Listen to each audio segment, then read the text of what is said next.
Welcome to Payal English class. हम grammars पर videos पेश कर रहे हैं। हमने पिछले वीडियो में बात करी थी पार्ट्स ऑफ सेंटेंस की और उसमें हमने सब्जेक्ट के बारे में बात करी थी। सब्जेक्ट दो ग्रुप में हमने डिवाइड किया है, single number subject he she it, plural number subject I we they, ताकि हम अपने हेल्पिंग वर्ब्स को तय कर सकें। सिंगल नंबर और प्लूरल नंबर में हमारे सब्जेक्ट नाउन होते हैं, जबकि ही शीट आई विल दे ये हमारे प्रोनाउंस हैं, और इससे हटकर देयर भी हमारा एक सब्जेक्ट होता है, वो भी प्रोनाउन है। अल्टीमेटली हमारा सब्जेक्ट या तो नाउन होता है या प्रोनाउन होता है। सब्जेक्ट के बारे में इतना ध्यान रखिएगा। आज हम वर्ब के बारे में बात करेंगे। वर्ब इंग्लिश के सेंटेंस का सबसे इंपॉर्टेंट पार्ट, सबसे इंपॉर्टेंट हिस्सा होता है। हर चीज का एक पॉइंट ऑफ ओरिजिन होता है। गंगा का पॉइंट ऑफ ओरिजिन है गंगोत्री, नर्मदा का पॉइंट ऑफ ओरिजिन है अमरकंटक। तो वैसे ही सेंटेंस का पॉइंट ऑफ ओरिजिन वर्ब है। जो वर्ब होता है ये इंग्लिश के सेंटेंस का हार्ट कहलाता है। जैसे हमारे पार्ट्स ऑफ बॉडी में हार्ट सबसे इंपॉर्टेंट है, हार्ट काम करना बंद कर देगा, दूसरे पार्ट्स अपने आप काम करना बंद कर देंगे। वैसे ही वर्ब इंग्लिश के सेंटेंस का हार्ट कहलाता है। और वर्ब इंग्लिश के सेंटेंस का हार्ट इसलिए कहलाता है कि जैसे हमने बात करी कि जो इंग्लिश का सेंटेंस है वो सब्जेक्ट, वर्ब और ऑब्जेक्ट के फॉर्म में काम करता है। इंग्लिश का सेंटेंस हमारे पास बिना सब्जेक्ट का हो सकता है। Just for example, come here, यहां आओ। यहां आओ हिंदी का आदेशात्मक वाक्य है। कम हियर इंग्लिश का इंपेरेटिव सेंटेंस है, जिसमें कम हमारा वर्ब है और हियर हमारा ऑब्जेक्ट सेक्शन में है। ये ऐसा इंग्लिश का सेंटेंस है जिसमें हमारे पास सब्जेक्ट नहीं है। बिना ऑब्जेक्ट का भी इंग्लिश का सेंटेंस हो सकता है। Just for example, they play, वे खेलते हैं। ये हमारा ऐसा इंग्लिश का सेंटेंस है जिसमें दे हमारा सब्जेक्ट है, प्रोनाउन फॉर्म में है, जिसको हमने ग्रुप बी में रखा है। प्लेस में हमारा वर्ब है। ये ऐसा इंग्लिश का सेंटेंस है जिसमें हमारे पास ऑब्जेक्ट नहीं है। इट मींस बिना सब्जेक्ट का सेंटेंस हो सकता है कम हियर, बिना ऑब्जेक्ट का सेंटेंस होता है दे प्ले, लेकिन बिना वर्ब का कोई भी सेंटेंस नहीं हो सकता। इट मींस वर्ब बहुत बहुत इंपॉर्टेंट है। और इस वीडियो में हम वर्ब को जानना, हमारा पूरा ग्रामर वर्ब से ही संचालित होता है, कंट्रोल होता है। इसलिए बहुत अच्छे से वर्ब को समझिएगा। यह हमारा एक बेस हम तैयार कर रहे हैं। वर्ब जब हम बोलते हैं तो वर्ब में हमारे पास तीन चीजें होती हैं। मॉडल्स यानी कैन, कुड, वुड, शुड।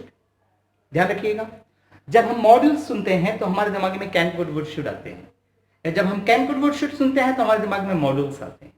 लेकिन हम डिक्शनरी में किसी भी वर्ड को जब चेक करते हैं तो हर वर्ड के बाद ब्रैकेट में पार्ट्स ऑफ स्पीच के हिसाब से उसका एब्रिविएशन आपको मिलेगा। अगर आप बॉय को देखोगे डिक्शनरी में तो ब्रैकेट में एन लिखा मिलेगा, इट मींस वो नाउन है। अगर आप गुड को देखोगे डिक्शनरी में तो ब्रैकेट में आपको एडीजे लिखा मिलेगा, इट मींस एडजेक्टिव है। और हमारे पास 8 पार्ट्स ऑफ स्पीच होती है, noun, pronoun, verb, adjective, adverb, preposition, conjunction और इंटरजेक्शन, जिनके बारे में हम आगे बात करेंगे। जब हम कैन, कुड, वुड, शुड को अगर डिक्शनरी में देखें तो ब्रैकेट में आपको एमओडी मॉडल नहीं मिलेगा। It means dictionary can, could, should को मॉडल्स नहीं बोलता है, आपको ब्रैकेट में वी लिखा मिलेगा, इट मींस वर्ब है। तो मॉडल वर्ब है। जब हम हेल्पिंग वर्ब बोल रहे हैं तब भी उसमें वर्ब है, और जब हम मेन वर्ब बोल रहे हैं तब भी उसमें वर्ब है। तो वर्ब में हमारे पास तीन चीजें इंक्लूडेड होती हैं, models, helping verb, main verb. Models हमारे पास लगभग 12 होते हैं। Can, could, would, should, may, might, must, ought to, used to, accustomed to, need, dare। Helping verbs हमारे पास 16 होते हैं।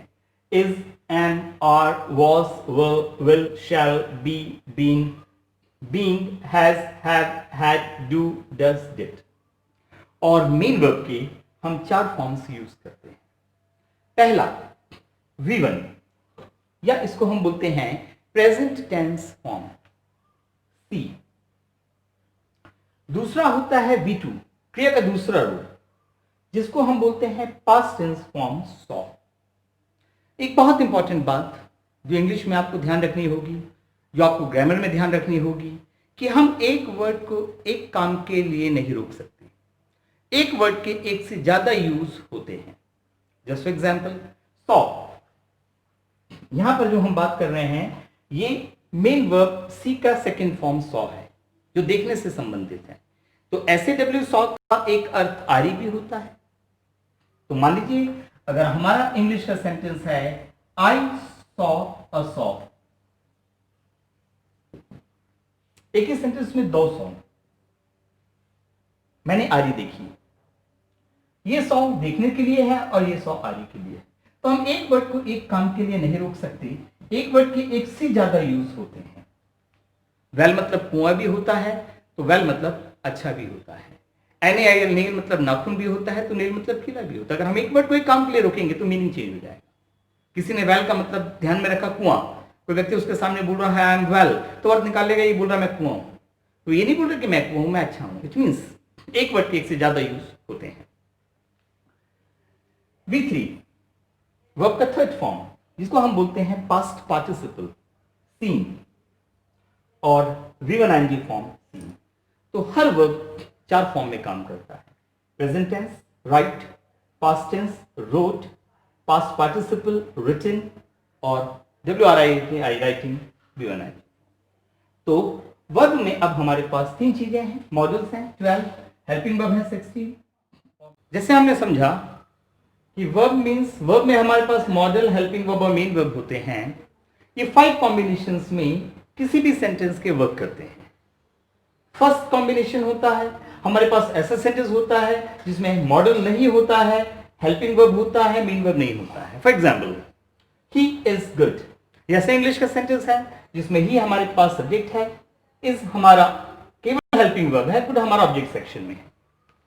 सेकंड, हमारे पास ऐसा इंग्लिश का सेंटेंस होता है जिसमें केवल मेन वर्ब होता है, मॉडल और हेल्पिंग वर्ब नहीं होता है। Just for example she went to school, she इसमें हमारा सब्जेक्ट प्रोनाउन फॉर्म में है, वेंट इसमें हमारा केवल मेन वर्ब, टू स्कूल हमारा ऑब्जेक्ट सेक्शन में है। यह ऐसा सेंटेंस हुआ जिसमें हमारे पास मॉडल नहीं है, हेल्पिंग वर्ब नहीं है।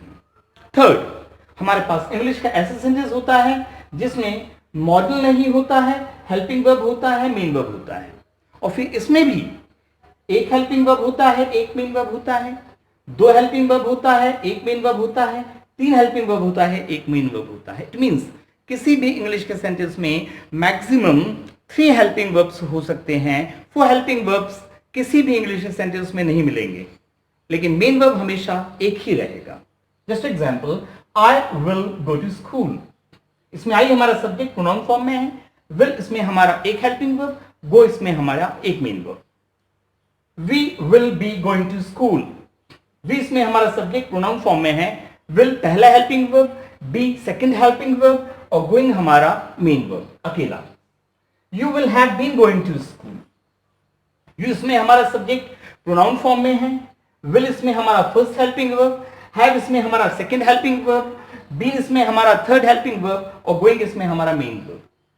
फोर्थ कंडीशन, हमारा ऐसा इंग्लिश का सेंटेंस होता है जिसमें मॉडल होता है, हेल्पिंग वर्ब नहीं होता है, मेन वर्ब होता है। For example they can go to school, they इसमें हमारा सब्जेक्ट प्रोनाउन फॉर्म में है, कैन इसमें हमारा मॉडल है, गो इसमें हमारा मेन वर्ब है, इसमें हमारे पास हेल्पिंग वर्ब नहीं है। और फिफ्थ, हमारा ऐसा इंग्लिश का सेंटेंस होता है जिसमें ऑल 3 वर्ब तीनों काम करते हैं, मॉडल भी, हेल्पिंग वर्ब भी, मेन वर्ब भी। Just example students could have gone to school, students इसमें हमारा subject plural number noun, could इसमें हमारा मॉडल, हैव इसमें हमारा हेल्पिंग वर्ब, और गॉन इसमें हमारा मेन वर्ब। तो हमेशा ध्यान रखिएगा कि हमारे पास जो सेंटेंस फॉर्मेशन होता है, वर्ब जो कि बहुत इंपॉर्टेंट है, वर्ब में हमारे पास मॉडल, हेल्पिंग वर्ब और मेन वर्ब हैं, और ये 5 कॉम्बिनेशंस में वर्क करते हैं। पहला, केवल हेल्पिंग वर्ब होगा सेंटेंस में, सेकंड केवल मेन वर्ब होगा सेंटेंस में, थर्ड हेल्पिंग वर्ब और मेन वर्ब होगा, मॉडल नहीं होगा, फोर्थ मॉडल और मेन वर्ब होगा, हेल्पिंग वर्ब नहीं होगा, और फिफ्थ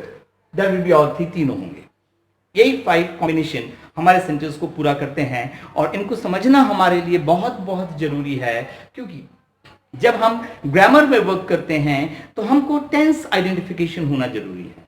क्योंकि कभी हम सुनते हैं प्रेजेंट टेंस, तो कभी हम सुनते हैं प्रेजेंट इंडेफिनिट टेंस। तो प्रेजेंट टेंस और प्रेजेंट इंडेफिनिट टेंस को हम डिफरेंशिएट कैसे करेंगे? क्योंकि जब हम नरेशन पढ़ेंगे तो नरेशन में कॉमा इन्वर्टेड कॉमा के बाहर सेंटेंस होता है, कॉमा इन्वर्टेड कॉमा के अंदर सेंटेंस होता है। जब हम उसको इंडायरेक्ट स्पीच में ले जाते हैं, हम कॉमा इन्वर्टेड कॉमा हटकर दोनों सेंटेंस को कंबाइन करते हैं, तब रूल वर्क करते हैं। एक रूल बोलता है जब कॉमा इन्वर्टेड कॉमा के अंदर का सेंटेंस अगर प्रेजेंट टेंस में है तो it will change to past tense, अगर वो प्रेजेंट इंडेफिनिट टेंस में है तो it will change to past indefinite tense. It means हमको आइडेंटिफिकेशन होना चाहिए कि ये इंग्लिश का सेंटेंस प्रेजेंट टेंस में है, ये इंग्लिश का सेंटेंस प्रेजेंट इंडेफिनिट टेंस में है, वो पास्ट टेंस में है, वो पास्ट परफेक्ट टेंस में है, और वो हमें इसी कॉम्बिनेशन से पता चलेगा। और हमारे सेंटेंसेस इसी कॉम्बिनेशन में काम करते हैं। जस्ट एग्जाम्पल, अगर हम अपने वंडर ऑफ साइंस की बात करें तो हमारे पास यही कॉम्बिनेशन मिलते हैं। It is the age of science, केवल helping verb. Science has changed human life, helping verb और main verb. We can travel in any corner of the world with the help of science, इसमें हमारे पास modal और main verb. अगर हम thirsty crow की कहानी की बात करें तो वो भी हमारा सारे के सारे सेंटेंस फॉर्मेशन हमको इसी कॉम्बिनेशन में मिलेंगे। ठीक, one day a thirsty crow was flying, helping verb और main verb, in the search of water. He saw a picture, केवल main verb. He went to the picture, केवल main verb. He peeped into the picture, केवल main verb. There, जो हमारा subject होता है, there was very less water in the pitcher, केवल helping verb. He tried to drink the water with his beak, केवल main verb, but he could not drink the water, model main verb, इसमें helping verb नहीं। He tried to turn over the pitcher, केवल main verb, but he did not get success, did helping verb, get main verb. He lost courage, केवल main verb. आप पूरी कहानी को अगर आप देखेंगे तो इसी कॉम्बिनेशन में आपको मिलेगा। इट मींस हमको ये कॉम्बिनेशन को समझना बहुत जरूरी है और इसको आप हमेशा ध्यान में रखिएगा। ये हमारी आगे की पूरी ग्रामर को संचालित करेगा। काम के लिए नहीं रोक सकते हैं। वेल मतलब कुआं भी होता है, वेल मतलब अच्छा भी होता है। वैसे ही अगर हम मेन वर्ब के बारे में बात करें तो मेन वर्ब की इंग्लिश के सेंटेंस में अलग अलग एक्टिविटीज होती हैं, इसके अलग अलग रोल्स होते हैं। सबसे पहला जो मेन वर्ब है वो एक वर्ब के जैसा काम करता है, और जब मेन वर्ब के जैसे काम करता है तो ये हमेशा इंग्लिश के सेंटेंस के बीच वाले हिस्से में मिलता है, सब्जेक्ट के बाद और ऑब्जेक्ट के पहले, क्योंकि जो ये वाली जगह है ये वर्ब के लिए बिल्कुल फिक्स है। For example, he is swimming in the river. He इसमें हमारा सब्जेक्ट, स्विमिंग इसमें हमारा हेल्पिंग वर्ब, सॉरी इज हमारा हेल्पिंग वर्ब और स्विमिंग इसमें हमारा main verb. It means he is swimming in the river, इसमें जो हमारा स्विमिंग वर्ब का आईएनजी फॉर्म है ये एक वर्ब के जैसा काम कर रहा है। वर्ब की, मेन वर्ब की second activity, main verb acts as a noun. जो मेन वर्ब है ये नाउन के जैसा एक्ट करता है, नाउन के जैसा व्यवहार करता है। और जहां तक नाउन का सवाल है, बेसिकली हमें नाउन व्हाट के आंसर के रूप में मिलता है। Just for example, I have a pen, what a pen, it is a noun. This is a fan, what a fan, it is a noun. This is a board, what a board, it is a noun. तो basically what के answer के रूप में हमेशा हमको noun मिलता है। अगर हमारा इंग्लिश का सेंटेंस है swimming is a good exercise, तो जो स्विमिंग है ये अब हमारा सब्जेक्ट सेक्शन में आ गया। जैसे अभी हमने बात करी कि सेंटेंस में वर्ड्स की जगह बिल्कुल फिक्स है, सब्जेक्ट की जगह बिल्कुल फिक्स है आगे, वर्ब की जगह बिल्कुल फिक्स है बीच में, और ऑब्जेक्ट की जगह फिक्स है बिल्कुल आखिरी में। अब अगर हम इस सेंटेंस को देखें, swimming is a good exercise, तो एक कॉन्ट्रडिक्शन हमको महसूस हो रहा है कि जब मेन वर्ब की जगह बीच में है, चाहे वो V1 हो, चाहे वो V2 हो, चाहे वो वर्ब का थर्ड फॉर्म हो या आईएनजी फॉर्म हो, वो बीच में काम करेगा, तो ये आगे कैसे आ गया? तो या तो ये फॉर्मेट गलत हो गया या फिर ये सेंटेंस गलत हो गया। लेकिन ना तो ये फॉर्मेट गलत है और ना ही ये सेंटेंस गलत है। दरअसल जब तक मेन वर्ब वाले सेक्शन में रहेगा वो वर्ब की एक्टिविटी करेगा, लेकिन अगर मेन वर्ब ने अपना वर्ब वाला हिस्सा छोड़ दिया, वो सब्जेक्ट वाले हिस्से में काम कर रहा है या फिर वो ऑब्जेक्ट वाले हिस्से में काम कर रहा है, इट मींस उसने अपने रूप को बदल लिया। या तो वो नाउन के जैसा एक्ट कर रहा है या फिर वो एडजेक्टिव के जैसा एक्ट कर रहा है। Swimming is a good exercise. What is a good exercise? Swimming. And answer to what is always a noun. तो यहां पे जो स्विमिंग है वो मेन वर्ब का आईएनजी फॉर्म है जरूर, लेकिन वो नाउन के जैसा एक्ट कर रहा है, जिसका हमको पूरा क्लियर हिसाब यहां पर मिलता है। सब्जेक्ट या तो नाउन होता है या प्रोनाउन होता है। ये वर्ब जरूर है, लेकिन इस सेंटेंस में ये वर्ब नहीं है, ये नाउन के जैसा एक्ट करता है। इट मींस सेंटेंस बहुत ही सिस्टमैटिक वर्क करता है। और अभी हम इंट्रोडक्शन में हैं। आप बिल्कुल भी बोर मत होइएगा और वीडियोस को आप एक के बाद एक वॉच करिएगा, और आगे जब हम बड़े टॉपिक को देखेंगे तो बड़े टॉपिक हमको वो इजी महसूस होंगे, क्योंकि आमतौर पे इंग्लिश ग्रामर हमको बहुत डिफिकल्ट लगती है। वो इसलिए क्योंकि हमारे पास बेस नहीं है। पहले आप बेस पे अच्छे से काम कर लीजिए, अच्छे से समझ लीजिए, तो फिर आपका बड़े टॉपिक्स बहुत इजी लगेंगे आपको। हम बात कर रहे हैं मेन वर्ब के फॉर्म्स की। Main verb acts as a verb, मतलब मेन वर्ब वर्ब के जैसे काम करता है। Main verb acts as a noun, main verb एक नाउन के जैसे एक्ट करता है। Third activity, main verb acts as an adjective. जो मेन वर्ब है वो एडजेक्टिव के जैसे वर्क करता है। और जहां तक एडजेक्टिव का सवाल है, कैसा कैसी के उत्तर के रूप में हमको एडजेक्टिव मिलता है। ही इज ब्रेव, कैसा brave adjective. She is intelligent, कैसी इंटेलिजेंट एडजेक्टिव। अगर हम स्विमिंग की बात करें तो ये वर्ब का आईएनजी फॉर्म है। अगर हमारा सेंटेंस है I saw a swimming boy, मैंने एक तैरता हुआ लड़का देखा। कैसा लड़का, तैरता हुआ, उसकी विशेषता वो तैर रहा था। इट मींस यहां पर स्विमिंग है ये हमारा एडजेक्टिव है। जैसे हमने बात करी थी कि वर्ब में हमारे पास मॉडल हेल्पिंग वर्ब और मेन वर्ब होते हैं। हमने बात करी थी कि सेंटेंस में हेल्पिंग वर्ब एक हो सकता है, दो हो सकता है, तीन हो सकता है, लेकिन मेन वर्ब हमेशा एक ही रहेगा। लेकिन यहां पर हम पा रहे हैं कि इस सेंटेंस में हमारे पास दो मेन वर्ब हैं। एसएडब्ल्यू सॉ सेकंड फॉर्म में है और स्विमिंग हमारा आईएनजी फॉर्म में है। लेकिन इस सेंटेंस में मेन वर्ब एक ही है, वो है सॉ। स्विमिंग हमारा वर्ब है जरूर, लेकिन वो यहां पर एडजेक्टिव के जैसे काम कर रहा है। हमारे बोल देने से एडजेक्टिव नहीं। हम देखेंगे, हम प्रूव करेंगे कि एडजेक्टिव कैसे है। आगे के वीडियोस में जब हम आर्टिकल्स पे काम करेंगे तो आर्टिकल का हमारा एक रूल आता है, और वो रूल ये बोलता है कि जब इंग्लिश के सेंटेंस में सिंगुलर नंबर नाउन के पहले एडजेक्टिव आता है तो उसके पहले आर्टिकल ए और एन वर्क करते हैं।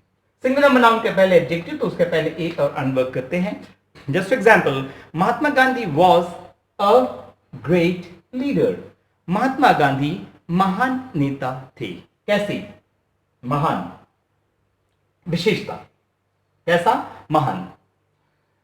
She is an intelligent girl, वह होशियार लड़की है। कैसी? होशियार। तो Mahatma Gandhi was a great leader, a article, leader singular number noun, तो ग्रेट हमारा adjective. She is an honest girl, an article, ठीक, गर्ल हमारा सिंगुलर नंबर नाउन, तो ऑनेस्ट हमारा एडजेक्टिव। तो अगर हम यहां पर देखें तो बॉय जो है ये हमारा सिंगुलर नंबर नाउन है, और ये ए आर्टिकल के बीच में, अब भले ही हमारा वर्ब का आईएनजी फॉर्म क्यों ना आ गया हो, अब ये वर्ब नहीं है, ये एडजेक्टिव के जैसा एक्ट कर रहा है, और ये सेंटेंस की कहलाती है हरकत।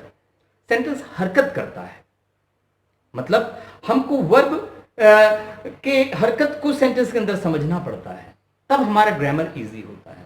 दुनिया का नामी से नामी बैट्समैन जाके पहली बॉल से ही चौके छक्के नहीं मार सकता। एक दो ओवर वो केवल बॉल को समझता है, उसमें कितना बाउंस है, कितना टर्न है, फिर माइंडसेट के साथ वो अपने काम को आगे बढ़ाता है कि मतलब वो गेंद हरकत क्या कर रही है, वो पिच हरकत क्या कर रहा है। वैसे ही इससे पहले कि हम अपने बड़े टॉपिक्स में जाएं, हमको वर्ब की एक्टिविटीज को, हरकत को समझना पड़ेगा, हमको सेंटेंस की एक्टिविटीज, उसके हरकत को समझना पड़ेगा। ठीक, BREAK ब्रेक हमारा वर्ब का फर्स्ट फॉर्म है, BROKE ब्रोक हमारा वर्ब का सेकंड फॉर्म होता है, और BROKEN ब्रोकन हमारा वर्ब का थर्ड फॉर्म होता है। अगर हम वर्ब की आईएनजी फॉर्म की बात करें तो हमारा वर्ब का आईएनजी फॉर्म नाउन जैसा एक्ट करता है, swimming is a good exercise. हमारा भी आईएनजी फॉर्म वर्ब के जैसे एक्ट करता है, ही स्विमिंग इन द रिवर। हमारा वर्ब का आईएनजी फॉर्म एडजेक्टिव के जैसे वर्क करता है, I saw a swimming boy. In the same way हमारा वर्ब का जो थर्ड फॉर्म होता है, ये वर्ब के जैसा भी काम करता है और एडजेक्टिव के जैसा भी काम करता है। ब्रोकन हमारा वर्ब का थर्ड फॉर्म है। अगर हमारा इंग्लिश का सेंटेंस है he has broken a pen, he इसमें हमारा subject, has helping verb, broken main verb a pen, उसने पेन तोड़ दिया है। ये present perfect tense active voice का सेंटेंस है। यहां पर ब्रोकन हमारा वर्ब के जैसे एक्ट कर रहा है। लेकिन अगर हमारा इंग्लिश का सेंटेंस है he has a broken pen, उसके पास टूटा हुआ पेन है। कैसा? टूटा हुआ, उसकी विशेषता, मतलब इस सेंटेंस में जो ब्रोकन है ये हमारा एडजेक्टिव है। जैसे हमने बात करा, सिंगुलर नंबर नाउन के पहले एडजेक्टिव आता है तो उसके पहले एन आता है। इट मींस एन आर्टिकल और सिंगुलर नंबर नाउन के बीच में जो भी वर्ड होगा वो आपका एडजेक्टिव होगा। ये ए हमारा आर्टिकल पेन हमारा सिंगल नंबर नाउन, अब ब्रोकन अप अगर हमारा वर्ब का थर्ड फॉर्म क्यों ना है, लेकिन इस सेंटेंस में ये वर्ब का एक्ट नहीं कर रहा है, it is acting as an adjective, और ये बातें हमको ध्यान में रखना बहुत जरूरी है। He has broken a pen, change the voice, हम इसका वॉइस चेंज कर सकते हैं, a pen has been broken by him, लेकिन he has a broken pen, change the voice, हम इसका वॉइस चेंज नहीं कर सकते क्योंकि ये प्रेजेंट परफेक्ट का सेंटेंस है और ये सिर्फ प्रेजेंट टेंस का सेंटेंस है जिसको हमने यहां पर बात करी है। एक सेंटेंस ऐसा होता है जिसमें केवल हेल्पिंग वर्ब होता है, मॉडल और मेन वर्ब नहीं होता, ये वही सेंटेंस है। इसमें हमारे पास हैज हेल्पिंग वर्ब है, इसमें मॉडल नहीं है, मेन वर्ब भी नहीं है, मेन वर्ब है जरूर ब्रोकन थर्ड फॉर्म में, लेकिन ये एडजेक्टिव के जैसा एक्ट कर रहा है। तो वर्ब के बारे में इतनी बातें ध्यान रखिएगा, ये बहुत इंपॉर्टेंट है और यहीं से हमारी आगे की ग्रामर कंट्रोल होगी और बहुत इजी महसूस होगी, और इन बातों को हम आगे भी रिकॉल करते रहेंगे। तो हम पार्ट्स ऑफ सेंटेंस के बारे में बात कर रहे हैं, हमने सब्जेक्ट के बारे में बात कर ली, हमने वर्ब के बारे में बात कर ली, और हर बात बहुत इंपॉर्टेंट है, आप इसको समझने की पूरी कोशिश करिएगा। Now we are going to discuss about object. अब हम ऑब्जेक्ट के बारे में बात करेंगे जो कि हमारे सेंटेंस का तीसरा और लास्ट सेक्शन है। ऑब्जेक्ट एक्टिव वॉइस के सेंटेंस में हमको ऑब्जेक्ट मिलता है मेन वर्ब के साथ व्हाट या हुम क्वेश्चन करके। अगर ऑब्जेक्ट वाले सेक्शन में हमारे पास अगर कुछ वर्ड्स हैं और वो वर्ड्स हमको मेन वर्ब के साथ व्हाट और हुम क्वेश्चन के आंसर के रूप में मिल रहे हैं तो वो हमारे ऑब्जेक्ट कहलाते हैं। Just for example, they eat mangoes, they इसमें हमारा सब्जेक्ट प्रोनाउन फॉर्म में है, ईट इसमें हमारा मेन वर्ब, ये ऐसा सेंटेंस है जिसमें केवल मेन वर्ब है। दे ईट व्हाट, क्या खाते हैं, मैंगोज, तो मैंगोज इस सेंटेंस का ऑब्जेक्ट है। She called me, she is a subject in pronoun form, call is a verb, only main verb. She called हुम, किसे बुलाया, मी, मुझे बुलाया, तो मी इस सेंटेंस का ऑब्जेक्ट। मान लीजिए हमारे पास इंग्लिश के सेंटेंस में वर्ब के बाद तीसरे वाले सेक्शन में कुछ वर्ड्स हैं और वो हमको व्हाट क्वेश्चन करके नहीं मिल रहे हैं, वो हमें हुम क्वेश्चन करके भी नहीं मिल रहे हैं, कोई और क्वेश्चन के आंसर के फॉर्म में हमको मिल रहे हैं, तो फिर वो हमारे कॉम्प्लीमेंट्स कहलाते हैं। Just for example, birds fly in air, birds हमारा subject plural number noun, fly हमारा वर्ब केवल main verb. Birds fly, fly what in air, नहीं जमा। बर्ड्स फ्लाई, फ्लाई हुम इन एयर, नहीं जमा। बर्ड्स फ्लाई, फ्लाई वेयर, कहां उड़ती हैं, इन एयर, हवा में, तो इन एयर ये इस सेंटेंस का ऑब्जेक्ट नहीं कहलाएगा एक्टिव वॉइस में, रेदर ये हमारा कॉम्प्लीमेंट कहलाएगा। हम हर सेंटेंस का वॉइस चेंज नहीं कर सकते, हम केवल उसी सेंटेंस का वॉइस चेंज कर सकते हैं जिसमें ऑब्जेक्ट होता है, क्योंकि जब हम वॉइस चेंज करते हैं तो ऑब्जेक्ट सब्जेक्ट और सब्जेक्ट ऑब्जेक्ट बनता है, इसलिए केवल उसी सेंटेंस का वॉइस चेंज होगा जिसमें हमारे पास ऑब्जेक्ट होता है। Just for example, they eat mangoes, change the voice, mangoes इसमें हमारा ऑब्जेक्ट है तो वो सब्जेक्ट बन जाएगा। Mangoes are eaten by them, they eat mangoes, change the voice, mangoes are eaten by them, हमारा वॉइस चेंज हो गया। हमारा सेंटेंस है she called me, change the voice, me इसमें हमारा ऑब्जेक्ट है वो सब्जेक्ट बनेगा, लेकिन हमेशा याद रखिएगा हमने सब्जेक्ट के बारे में बात करी है, सब्जेक्ट नाउन या प्रोनाउन होगा बस। नाउन में सिंगल नंबर और प्लूरल नंबर, और प्रोनाउन में he, she, it, I, we, you, they, और एक देयर भी हमारा सब्जेक्ट होता है। अपार्ट फ्रॉम दिस हमारा कोई सा भी वर्ड सब्जेक्ट नहीं होगा। मी इस सेंटेंस का ऑब्जेक्ट है, लेकिन मी इस हिस्से में काम नहीं कर सकता क्योंकि यहां मी के लिए जगह ही नहीं है। अगर मी को यहां पर काम करना है तो उसको आई का रूप लेना पड़ेगा। She called me, change the voice, I was called by her, तो they eat mangoes, change the voice, mangoes are eaten by them, voice बदल गया। She called me, change the voice, I was called by her, voice बदल गया। Birds fly in air, change the voice, हम इसका voice नहीं change कर सकते, और रीजन है इस सेंटेंस में हमारे पास ऑब्जेक्ट नहीं कॉम्प्लीमेंट। तो हम उसी सेंटेंस का वॉइस बदलेंगे जिसमें हमारे पास ऑब्जेक्ट होता है, क्योंकि ऑब्जेक्ट सब्जेक्ट बनता है। तो एक्टिव वॉइस में हमको मेन वर्ब के साथ व्हाट या हूम क्वेश्चन करके ऑब्जेक्ट मिलेगा। इसको ध्यान रखिएगा, क्योंकि हमारे ग्रामेटिकल पोर्शन में हमारे पास एक्टिव वॉइस, पैसिव वॉइस है, जिसके बारे में हम आगे बात करेंगे। और जहां तक पैसिव वॉइस में सेंटेंस का सवाल है, अगर सेंटेंस पैसिव वॉइस में है तो उस सेंटेंस में हमको प्रीपोजिशन बी वाई बाय के बाद ऑब्जेक्ट मिलेगा। और अगर पैसिव वॉइस के सेंटेंस में ऑब्जेक्ट नहीं है तो वॉइस बदलते समय हमको उसको एज्यूम करना पड़ता है, हमको मानना पड़ता है। जैसे the room was clean by her. The room ये हमारा सब्जेक्ट है, नाउन फॉर्म में है। वॉज क्लीन्ड हेल्पिंग वर्ब और main verb. By her, by के पीछे हर है तो ये हमारा ऑब्जेक्ट है। जब हम वॉइस बदलेंगे तो ये सब्जेक्ट बनेगा। ठीक, the room was cleaned by her, she cleaned the room. Her यहां पर आएगा तो वो शी बनेगा। That will discuss later on, हम केस स्टार्ट में इसका डिस्कशन करेंगे। तो बाय के बाद हमको ऑब्जेक्ट मिलेगा, और अगर नहीं है तो हमको उसको एज्यूम करना पड़ता है। जस्ट फॉर एग्जाम्पल, अगर हमारा सेंटेंस है the kite is phloem. The kite subject, is phloem, is helping verb, phloem main verb. इसमें हमारे पास ऑब्जेक्ट है ही नहीं। एक्चुअली ये सेंटेंस पैसिव वॉइस में है। अब हमको ऑब्जेक्ट एज्यूम करना पड़ेगा। हम कुछ भी एज्यूम कर सकते हैं। The kite is phloem by him, अगर हम एज्यूम कर रहे हैं तो वॉइस बदलेंगे तो हिम ही बन जाएगा, he flies the kite. The kite is flown, अगर हम बाय द बॉय एज्यूम कर रहे हैं तो the boy flies the kite. So here we and parts of sentence. यहां पर हम अपने पार्ट्स ऑफ सेंटेंस को समाप्त करते हैं, जिसमें हमने सब्जेक्ट के बारे में बात करी, हमने वर्ब के बारे में बात करी और हमने ऑब्जेक्ट के बारे में बात करी। हमारे नेक्स्ट वीडियो में हम टाइप्स ऑफ सेंटेंस के बारे में बात करेंगे। निश्चित रूप से आपने वीडियो को एंजॉय किया होगा, ठीक, I hope so. And if you have enjoyed it and if you have not subscribed it, it's my humble request to subscribe it, like my videos and also